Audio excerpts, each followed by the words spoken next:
Sky Space, the Royal Tantra on the Great Perfection of Bodhicitta.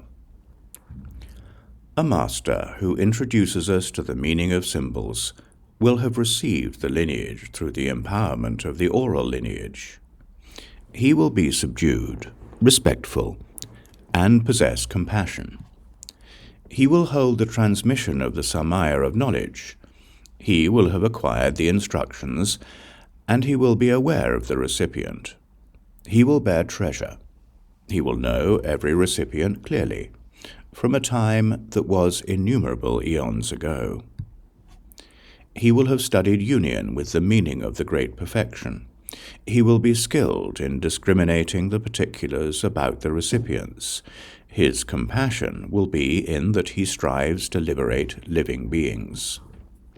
He will not care about profit or fame. His secret ability is that he is wise in the living Upadesha instructions. He will have attained the Brahmanic empowerment of the vase of the oral lineage. This is the king of gurus.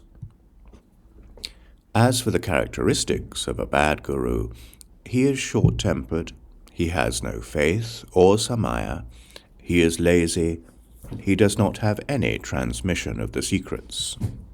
He is primarily concerned with profit and fame.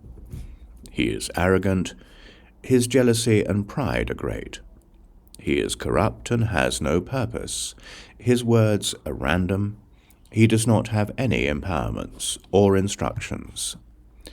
He does not discriminate the differences in the vehicles. He lacks any knowledge that is from study. He does not have the instructions of the oral lineage. He uses a craving for his own reverted ideas.